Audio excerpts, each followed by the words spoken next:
Magandang araw sa inyong lahat at welcome sa aking channel. Mabigyan na kaya ng bagong prangkisa ang ABS-CBN? May kumakalat kasi na bali-balita na nagkausap na di umano si BBM at ang CEO ng ABS-CBN na si Carlo Katigbak sa isang event.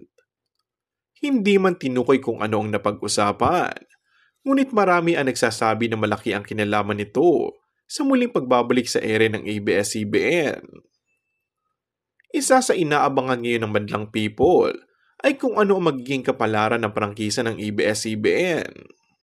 Muli kasing dinidinig sa Senado ang new franchise ng Kapamilya Network matapos na ma-deny sila ng mga kongresisang hindi pumabor sa kanilang aplikasyon for franchise renewal 5 taon na ang nakakalipas.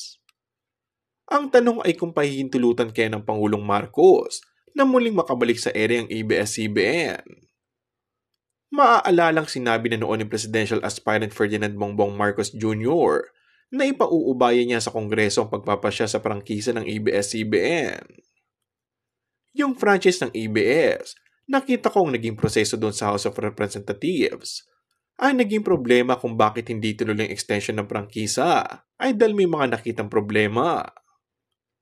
Kapag naayos umano ang lahat, ay walang magiging problema at mabilisan na makakabalik ang ABS-CBN sa ere. And that's all for our today's video. Kung bago ka lang sa aking channel ay mag-subscribe at pindutin na rin ang notification bell. Maraming salamat!